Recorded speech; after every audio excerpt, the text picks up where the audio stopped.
अब ये कैसे बनेगा, वह कान से बहरा है, संस्कृत में इसको बनाना है। ठीक है, कोई भी एग्जाम हो आपका ये काम करेगा। खासतौर से बोर्ड के एग्जाम में तो और ज़्यादा ये पूछता है, प्रतियोगिता एग्जाम में भी पूछता है, प्रतियोगी एग्जाम में। सह, आप सोच लीजिए कि कैसे बनेगा। सह कर्णेन ना बधिरः, आप मेरा बात केवल सुनिए। ठीक है, यहाँ पे हो सकता है लिखने में प्रॉब्लम हो रहा हो, तो इसलिए आपको नहीं दिखाई देगा। सह कर्णेन बधिरः अस्ति। ठीक है, कर्णेन इसलिए हुआ कि बालका बालको बालका बालकम बालको बालकान बालकेन होता है, उसी तरह से कर्णेन हो जाएगा, कर्ता ने कर्म को करण से, तीसरे नंबर पे आ रहा है ना करण से, तो यहाँ पे बालका बालको बालका बालकम बालको बालकान बालकेन। अब बालक में क्यों बोल रहा हूँ, क्योंकि बालक का रूप और कर्ण का भी रूप चलेगा, तो कर्ण कर्ण कर्णा कर्णम कर्ण कर्णान कर्णेन। इसी तरह से सह कर्णेन बधिरः, लिखने का ये तरीका है, देखिए सह कर्णेन बधिरः अस्थि लगा दीजिएगा। अगला है कि वह दोनों कान से बह रहा है, वह दोनों कान से बह रहा है, ये इसका अलग बनेगा, इसमें कर्णेन नहीं लगेगा। जब दोनों कान से है तो कर्णाभ्याम हो जाएगा। क्यों होगा, देखिए सह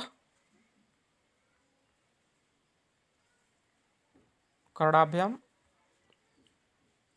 ना, और उसके बाद आपको बधिरह कर देना है, बधिरह, र के बाद विसर्ग दे दीजिएगा, और उसके बाद यहाँ पे अस्थि लिख दीजिएगा। ठीक, कर्णाभ्याम इसलिए हुआ है क्योंकि दो रहेगा तो द्विवचन में आ रहा है ना, जैसे कि आपका बालका बालको बालका हो गया, तो एक बालक दो बालक बहुत सारे बालक।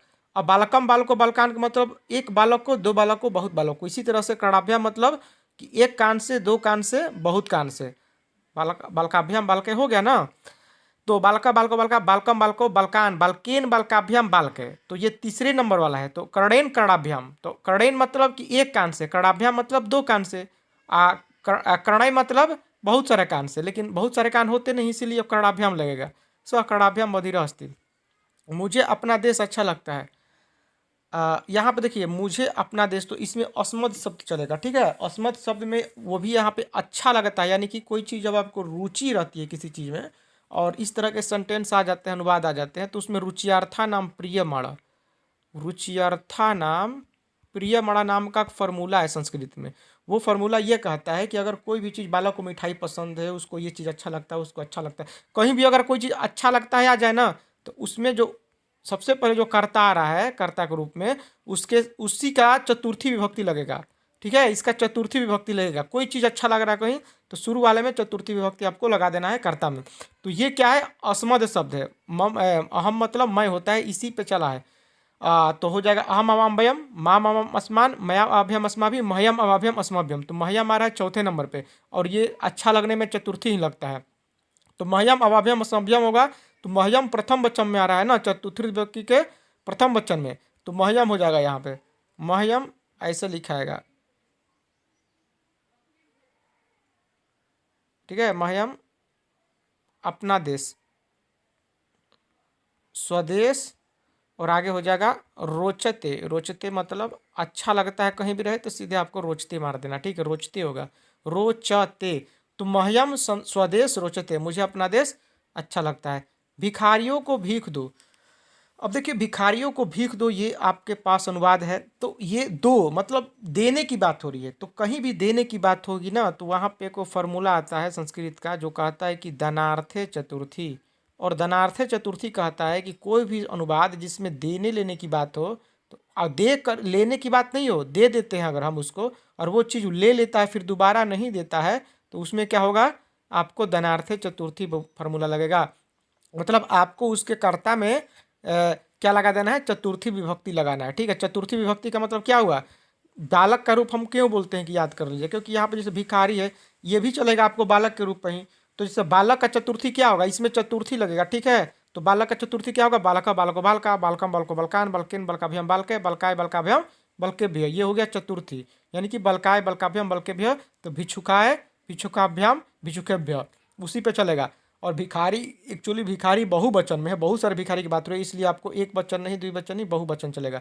तो भिक्षुकाय हो गया एक वचन में, बलकाय बलकाभ्यम तो भिक्षुकाभ्याम, अभिक्षुकेभ्य आपको बहुवचन में, तो भिक्षुकेभ्य हो जाएगा, भिक्षु केभ्य, यही आपको होगा। ठीक है, भावनाओं को समझिए, लिखने में हो सकता है कि थोड़ा सा भिक्षु केभ्य, ठीक, ऐसा ही लिखा आएगा, ठीक है। भिक्षुकेभ्य हो गया, भिक्षुकेभ्य। अब इसके बाद होगा भीख दो, तो भीख का हो जाएगा भिक्षाम, और देही का दो का देही, भिक्षुकेभ्य भिक्षाम देही। आपने सुना भी होगा भिक्षाम देही मतलब भीख दो, उसमें देही लगता है, देही में सौभाग्यम आरोग्यम, देही में परम सुखम रुकम, देही जयम, देही दसो, देही दिशो, देही, संस्कृत का ये स्तुति भी है। तो भिक्षुकेभ्य भिक्षाम देही मतलब भिखारियों को भीख दो। आगे हो गया कि संस्कृत देवताओं की भाषा कैसे बन रही है, समझा इसलिए रहे हैं क्योंकि मान लीजिए इसको तोड़ तोड़ के समझा देने से आपको आसान पड़ेगा।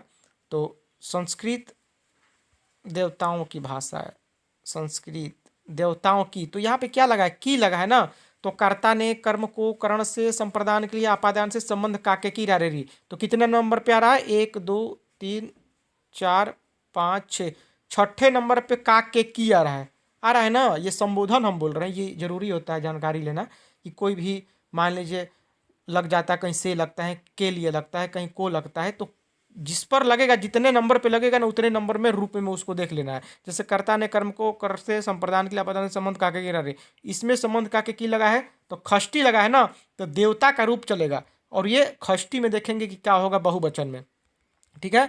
तो देवता का जरूर रूप चलाएंगे दोस्तों, और खष्टी के बहुवचन में देखेंगे तो क्या आएगा, जैसे बालका बालको बालका बालको बालको बलकान बलकिन बलका में बलके बलका बलक बलकात बलकाभ्य बलके बलकस्य बालकयो बालका नाम, तो यह खष्टी में बालक का रूप बालकस से बालकयो बालका नाम हो रहा है। उसी तरह से देवतस्य देवतयो देवता नाम, तो यहाँ पे देवता नाम हो जाएगा, ठीक है, देवता नाम,